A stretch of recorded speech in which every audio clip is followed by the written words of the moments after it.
so back again, it's me Naura Hakim, and I'm here with my lecturer, Pak. Yes.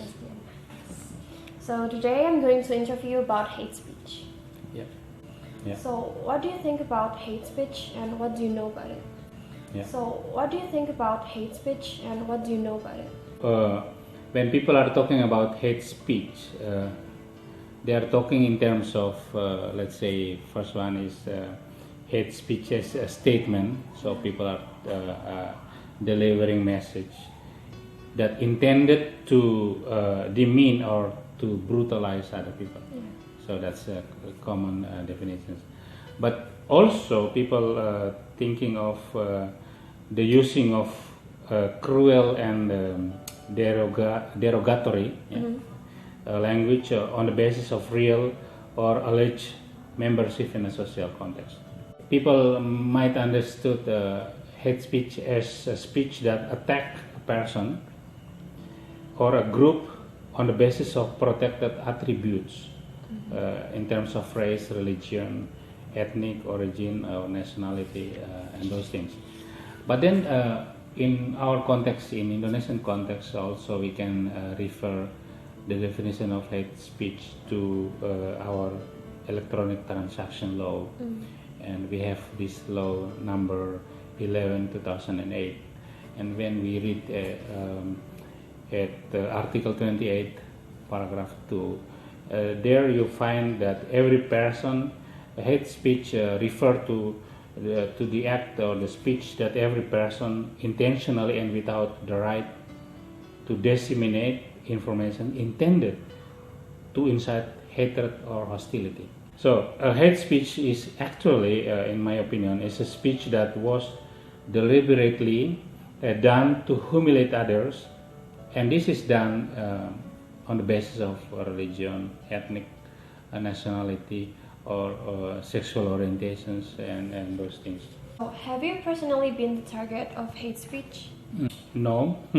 Oh, that's good. Fortunately, I have not experienced being a target of hate speech. Maybe I don't know indirect way, but at least directly I have not experienced it. But then I'm thinking of regarding these questions. Let's say, how would be my reaction when I experienced that? In my opinion, I would have protested it. Why? Because I have to defend myself as a human person with dignity. So that's our right to defend ourselves. So, yeah. So does Indonesian culture has the potential in creating hate speech? Yes. Yeah. I would say yes, and let I explain.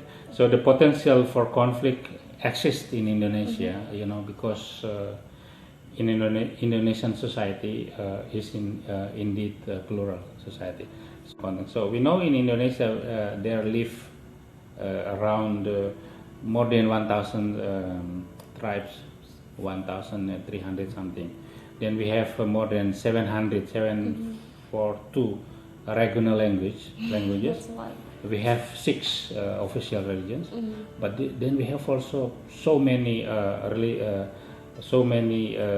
native religions. So this diversity has the potential to cause hate speech, depending on the trigger. So being a diverse nations is one thing.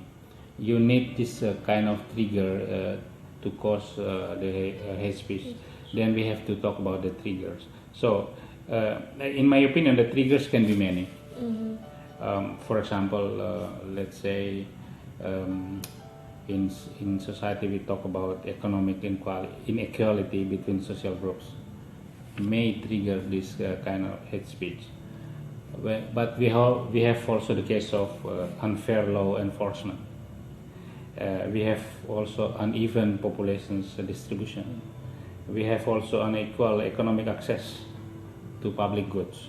But the trigger can also, let's say, due to the spread of certain ideological, be it political or religious one. And hate speech in Indonesia is actually happening, and we are fighting against it. Let's see at the data of Indonesian Police Force.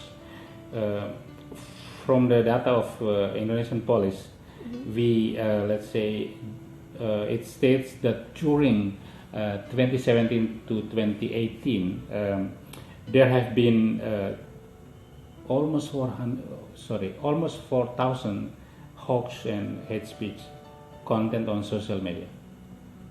You know, this was done by the data said that it's 643 accounts and original accounts, and then 702 semi-original accounts.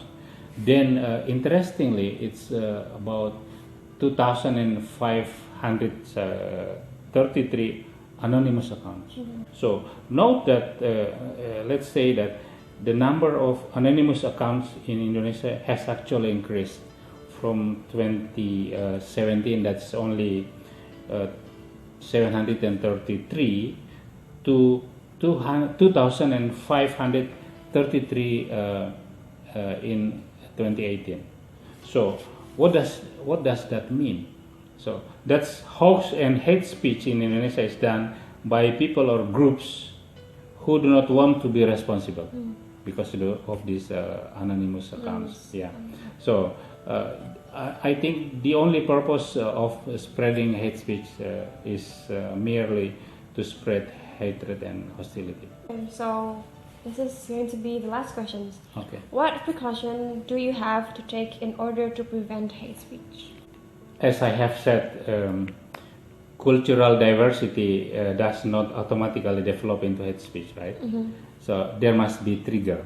So in Indonesian society, which is known as diverse, turns out also have a kind of vulnerabilities. So these conditions of vulnerability is worth to consider also.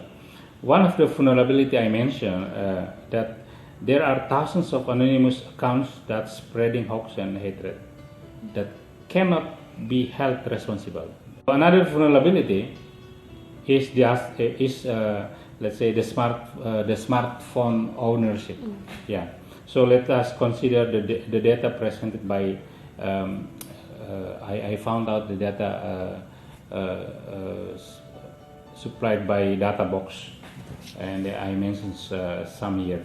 So let's see, from 2016, there were 65.2 million people that own a smartphone, and also it increased at 2017. There were 74.9 million. That's a lot. And 2018 there were 83.5, and 2019 we are now at the end of October. There are 92 million people own a smartphone. So if you relate it to anonymous ownership of smartphone, then it's so difficult to ask people to responsible. Another trigger is when I think you know it very well. Every time we have election, be it regional or the election of the member of the councils, even the president elections, it's so often that in order to gain the voters, they tend to use this kind of hate speech and hoax. So that's I think this is common. It's said to say that's become common in Indonesia. So what will be the precaution? To prevent. Yeah, for the preventions. I propose, let's say I propose 4. First one, at individual level, I might say that let's be the people who are responsible for using smartphone. In my opinion, it's better to use a smartphone for positive and Positive, constructive. Yeah. We must always imagine the pain and injury that can cause To to other other people. Yeah. Yeah. The second one, at the individual level, also let's always be critical and skeptical. Don't receive the news, informations as So it is, easily. yeah, so easily. The third one, let's continue to campaign the message of peace and joy. But also at the same time, we let's being active in preventing the spreading of hoax and hate speech. And I know that you students have Line, have Instagram, Facebook, Twitter, with maybe thousands of followers. So use that in a positive way. I think it's use it wisely. effective to prevent hoax and hate speech. And the last one, at the country level, we do hope that the country continues to actively fight against hate speech using available means that we have in Indonesia. And if a citizen is caught for spreading hatred and hoax and hate speech, he or she should be punished or justified fairly and objectively. So, guys, that's it. I really love the answer. It was the perfect answer. And it was my honor that I can interview you.